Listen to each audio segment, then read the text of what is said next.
Join us as we search Alaska and beyond for mysterious creatures, featuring Beans Baxter and Rob Roy Menzies. This is the Alaska Bigfoot Studies.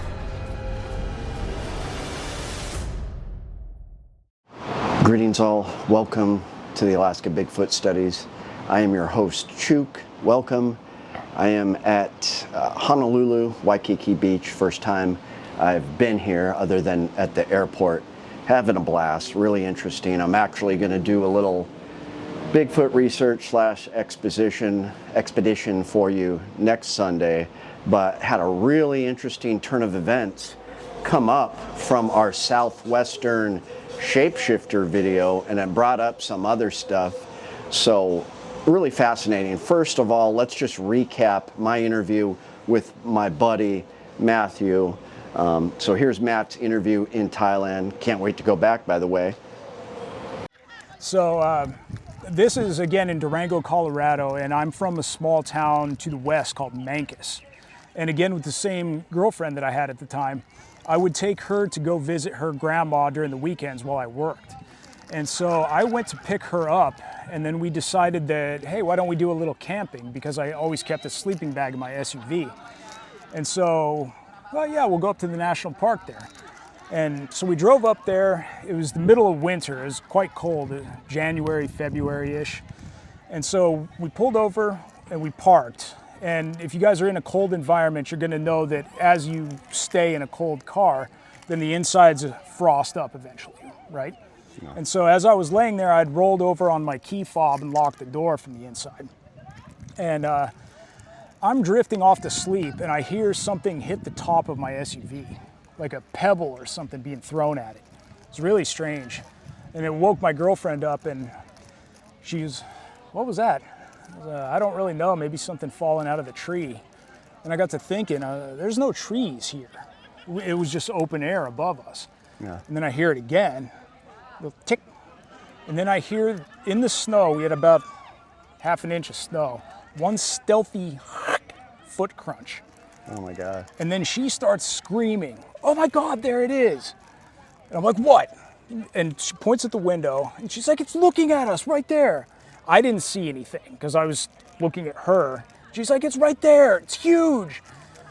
Whoa, shit. And she's like, get us the fuck out of here. I jump in the driver's seat and then I turn on the car, but since I had the key fob locked, if you don't unlock it, then it starts the car alarm. So I turn on the lights, the alarm is blaring, and in the front of the windshield, there was just enough where you could see a little bit still. It hadn't fully iced up yet. And so she looks out, and I was screwing with stuff, so again, I didn't see this. And she saw it run across, and she described it as being 7-ish feet tall. It was very slender, it was bipedal.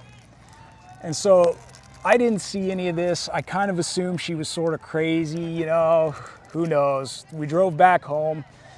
And then the next day was the crazy part, because right above where this thing was supposedly looking at us, there was claw marks all over my car. But what was really strange is that it was 3 fingers and a thumb. It wasn't 4 fingers. So I don't know what that could have possibly been. And it was also like it had sandpaper or something. Wow. Like not like a direct slash or anything. Right. And so I bring her over and I was like, well, take a look at this. Something was there, right? Yeah. And it couldn't have been a bear or anything like that, because if that would have jumped up on the car, it would have just rocked the whole thing. I mean, this thing was stealthy. It knew what it was doing. It was definitely intelligent. Right. And so then I mean, it was probably 7-8 months later, I was washing my car at my parents' house, and I told my mom about it, and she's kind of like, I don't know. I was like, oh, look at these scratches, it's weird. She's like, yeah, it is a little strange, I'll admit that. So as I'm washing it, I get up on top of the wheel well to wash the top of my car, and I see 2 giant scratches that came all the way on the top of my car. Yeah, I had not noticed those scratches before, and so what that said to me was that this thing, I mean, I had a Honda Pilot, so it's a fairly tall SUV. Yeah. And it must have been about 7 feet tall to be able to scratch like that. Right. It had to have been very tall, and I mean, it had fingers and a thumb. I don't know what that could possibly be. And were there some tracks? You went back like the next day and... No, I never went back there, Oh, dude. okay. No, thank Okay. you. Yeah. I probably should have. Yeah. Now that you say that, I never even thought about that. Right. But it would have been a smart thing to do to go back there and see if there was tracks. Now, you told me that she, when she saw the face, all she saw was like some crazy eyes and like the shape of a face. Yeah, she didn't see any definitive facial features or anything like that. She just saw eyes and a face and couldn't really give any more of a description other than it was very tall, very slender, walked on two legs. Right. Did she say it was hairy at all, or? No, didn't really see anything like that. Okay, just the shape, outline of it. Yeah, more like a silhouette. So that is really strange. That is not a classic big, massive ape-like creature like a Bigfoot. This is more like the shapeshifter creatures, a Wendigo. Yeah, that's what I call it, is the Wendigo. This like a spiritual creature. So there you go. The Four Corners, I have always said, is just a crazy place. New Mexico, of course, is the land of enchantment. Utah, we got Skin Rocker Ranch. That's just insane what's going on in that place. I don't know what to say about that. And then Northern Arizona, Fire in the Sky. Chinle, Arizona. Sholo, Arizona. Travis Walton was abducted. It's just... And then, of course, Roswell. That's not quite the Four Corners, but it's in New Mexico. But the Four Corners is a very powerful, mysterious place. And I always talk about my times in Santa Fe, New Mexico, northern New Mexico, in that Four Corners area. And that's where I met Matt. He, of course, was living, or he came from Mancos, and he would travel back up there, and I would drive all around, and sometimes we would see UFOs, but I would go back and forth between Santa Fe, Albuquerque, and Denver, and just an insane place. But,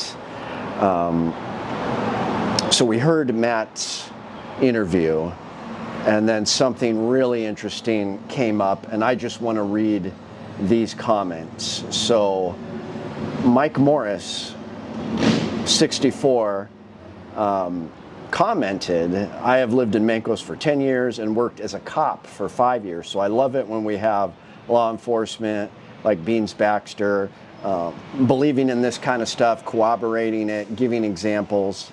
There's been some strange things cited around here for sure. What's really strange is I bought Matt's Honda Pilot from his mom sometime after Matt moved to Thailand.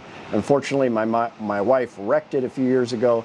I used to buy beer from Matt and his mom and dad's liquor store. What a trip. Still wish I had that SUV. So he saw the interview, and then Matt, responded, oh, I think I remember you, and he actually did remember the guy. And then he asked him, did he happen to notice the scratches on top? When he goes back to the States, which I'm not sure is going to happen, it might happen this summer, he is going to recover the photograph of that car, and we'll feature it on a video. But really interesting thing, he said that the scratches were like sandpaper, like the fingers were like sandpaper, just really weird. What kind of creature has sandpaper for fingers? That's some alien crap right there. So they were narrowing down where it happened, so I'll throw up the pin there, and it looks like his friend did say that it looked like it was in a certain area. Where did he say? Kennebec Cafe, where you turn north and head into the park area. But they mentioned the campground, and it specifically, they mentioned it by name. But then he starts talking about how he interviewed some Native American people, and it turns to Dulce. Now, Dulce Base is a conspiracy theory that I happen to love because I've been aware of this for well over a decade, probably 15 years. And the reason is I had always heard, listening to Coast to Coast AM, Dulce Base, I had read about it. There was a whistleblower who said that, he worked for the government and that there was this alien base where humans were working with aliens in Dulce. So this is kind of the Four Corners area, it's northern kind of New Mexico area. Gosh, it might be in another state. I believe it's in New Mexico. Could be Arizona, but Dulce, I believe, is in New Mexico. But there was this reported underground base that goes way down. It's at the base of this mountain. UFOs being seen flying right into the mountain, into openings. And then, of course, the reports of lizard people or the Dracos. Now, anytime I start hearing lizard people, I kind of off and like, oh brother, here we go again. But if you really do some of the research, there actually is some evidence or reports, eyewitness reports, whistleblowers talking about these Dracos that are these lizard people type humanoids that have lived in these cavern systems, for millennia, and they're the ones calling the shots on the grays and everything else. Now, what's interesting is back in the day in Santa Fe, I went to school with this really beautiful Native American woman named Jasmine. Had a huge crush on her. She was from Dulce, so literally grew up in Dulce. And when I found out she was from Dulce, I immediately said, oh, the Dulce base, the aliens, they're aliens going down there. And she was just like, yeah, that's exactly what's going on. My whole family knows about it. The elders know about it. The tribe knows about it. Everybody in that region knows that something's going on with UFOs in Dulce at that mountain. So just really bizarre. One of these years, I'm going to make a New Mexico Four Corners trip. I'm going to drive right through Dulce. I'm going to go hiking out in that mountain area. I cannot wait. Something just bizarre is going on there. I can't wait to get the photograph of this car, but it's more than one thing. Of course, we have Sasquatch and Bigfoot in New Mexico, many, many sightings. Sometimes it's orb is involved, sometimes UFOs. It's just bizarre. The land of enchantment, they call it. But when it comes to the Four Corners, especially Matt's encounter, that was not a Bigfoot. That was a big Wendigo-looking Slenderman, big, weird, oblong, grotesque, evil, long thing that had 2 or 3 fingers and an opposing thumb with sandpaper-like, material on the tips of its fingers scraping the car.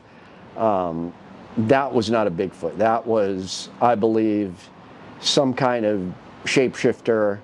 And it all goes to it gets into the interdimensional aspect of it. I mean, when you've got these kind of encounters, shout out to Jomo and the kids, there is absolutely something going on, I believe, with the woo, with the interdimensional aspect, these things coming in and out, coming into mountains. But in the Four Corners, it's not just Bigfoot. And if it is Bigfoot, it's involved with this other weird stuff.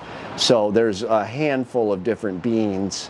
They're shapeshifters, and guess what? They're evil. So if you're in that area, you got to protect yourself. You can't just go out willy-nilly doing an investigation if you don't have faith, articles of faith, very grounded in your beliefs and able to protect yourself both physically. I would have a cross and holy water, silver bullets, a couple big dogs, and a lot of high-powered rifles and pistols and ammunition and that kind of thing if I was going to mess around in that area. I mean, this makes me think of a time in the Sandia Mountains north of Albuquerque. Me and my buddies went camping, and just for the heck of it, we climbed up. It was just starting to snow. We knew it was going to be a crazy night. And then when we got to the top of this mountain, this was in my college days, we set up a tent, and a blizzard just came in, and we just got in that tent, shivered all night. We had some sleeping bags. We didn't sleep that much, but in the middle of the night, could have been early morning, it wasn't light yet, something was crunching, a humanoid was crunching the snow walking around our tent. And then we found some weird looking footprints in the snow after, but it freaked us out because it was, nobody could get up there. You can't climb a steep mountain in the middle of a blizzard. I mean, it was impossible. We barely got out the next day after the snow went away and the sun came out. So it was just bizarre. So something's going on in the Southwest Four Corners area. There's more than one cryptid entity, I would call them. There's a handful. We got Bigfoot, of course. We got the aliens. I'm just going to throw that out there. And more than one race. We got the Greys and the Dracos and whatever, insectoids, I don't know. And then we got the shapeshifters. And then maybe something else, whatever Matt saw. May have not been a shapeshifter, but I don't think it was friendly. So I need to make it down there. Please chime in the comments if you guys have any info or thoughts on it. Such a fascinating topic. I will be back next Sunday with a little Hawaiian Bigfoot story for you. And thanks for tuning in, guys.